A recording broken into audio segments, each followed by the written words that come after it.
Together with me, I have Dr. Panayiotis Philimis, who is the founder and CEO of CyRIC, the Cyprus Research and Innovation Center and Gravity Ventures Incubator.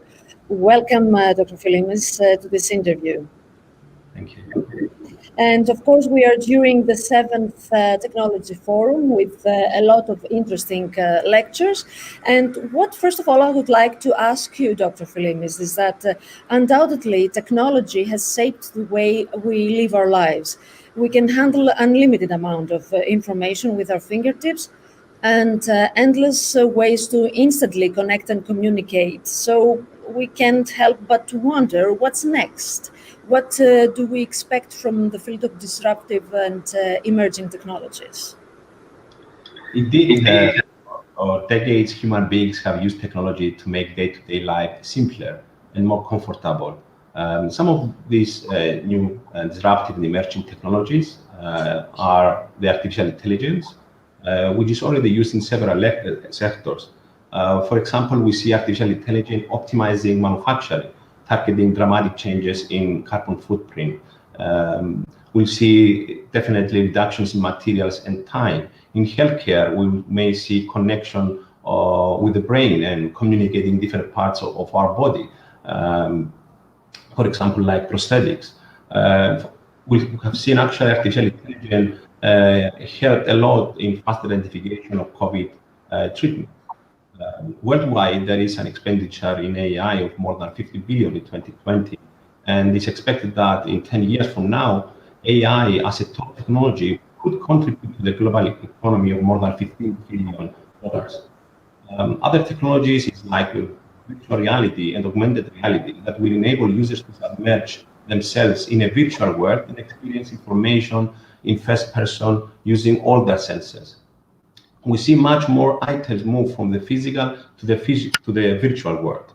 In 10 years from now, this technology will play a very important role in learning and will speed up the merger of physical and digital identities. It will also have the potential to add in the global economy of almost $1.5 trillion. A blockchain, for example, will enable us to move from the ownership economy to the shared economy. We already actually live that at this moment, and we don't own items within the blockchain technology. We're able to share resources like cars, data, internet, energy. But more importantly, we will see more transparency and democratization in different societies. And that will have really a very big impact. We've seen technology like 5G. A few days ago, China has launched their 6G satellite. It will revolutionize actually a lot of things, including self-driving boats and other technologies. Other technology that I was mentioning is IoT, and maybe in the future we'll see a blending of robots and humans. That may happen in like 10 to 20 years from now. But all these technologies will have a huge impact on society. Exactly. This is the next question I was going to ask you. What is the impact on society? There are many social fields that would need game changers to proceed and develop, such as health, especially during pandemics, such as coronavirus, or computing and engineering. But what about workplaces and social communication? What do we expect there?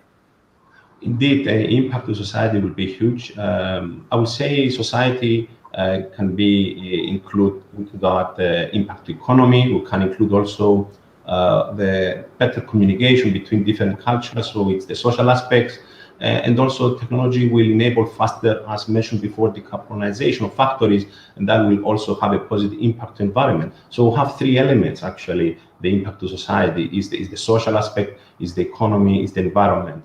According to a recent study, actually, for disruptive technologies, the ones that will drive the benefits into society and will have the greatest impact within the next 3 years, it's IoT, artificial intelligence, and robotics. All those will be like 36% of all the technologies. And again, these ones will drive also the greatest business transformation within the next 3 to 5 years. So even though we have robots and virtual reality nowadays that replace actually, as you mentioned, a lot of jobs, we are looking at tremendous reductions in time and increased productivity. We've also may see wealth of masses increased and also new jobs created. In fact, in 10 years from today, more than 85 of the jobs we know today will not exist. So we are seeing a shift from the traditional jobs. For example, during COVID-19, the last few months, we have seen an increase in digital transformation in some of the industries, like more than 70%. And these are the technology companies, it's the energy, it's the retail, it's the construction industry. So there are really a lot of opportunities with remote work. Now, you mentioned about social communication. It's changing really with the social media nowadays. We see the creation of the feeling of isolation, since we can shop, dine, communicate, and go about basically our daily routine without interacting with other people. It is expected that we'll be communicating, and there's a prediction that maybe communicating with AI telepathy. Elon Musk actually has already founded a company to turn his prediction into reality. So the future of communication seems promising, and adapting to the new changes of communication will be a challenge, I would say. However, in the new era of technology and the popularity of the innovative technologies, as we know it, it seems adjusting to them will be much easier than preparing.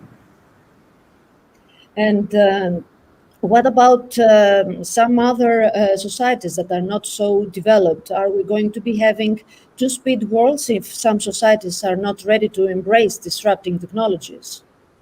Yes, definitely. I mean, I think we always had two speeds of words. The ones coming from the least developed countries and the other ones coming from the developing ones. So all these societies have second thoughts, definitely, when it comes to disruptive technologies. And the reason being that these are intruding in our everyday life, and sometimes they get us out of our comfort zone. But then again, if we have the new generation of young people that are more receptive to them, and the fact that the new generations actually are changing much faster than ever before, this percentage would be much higher of accepting and embracing the new technologies. So these two speeds of words actually exist, but I will say have seen myself also this smooth transition of countries moving from one speed to the other. We have an example, Africa. Nigeria is the biggest market. And for example, there we have seen that 2/3 of the internet users in Nigeria, they have used online shopping. So, and we see also a very growing number of technology hubs, and they're more extrovert to collaboration. I'm actually participating for the second time. It's the second biggest networking event between Africa and Europe next week, actually. And there are participations of over 35 technological hubs from 25 different countries from Africa and Europe. So societies, even coming from the least developed countries, are embracing at some point the disrupting new technologies. And I will say that the main reason is the fact that technology helps us in our daily lives. For example, it saves lives by improving medicine. It keeps us connected to each other and provides education and entertainment. But most importantly, I would say that technology makes us more human. That's very helpful and a very nice message. Thank you very much, Dr. Philimis, for your time. Thank you very much.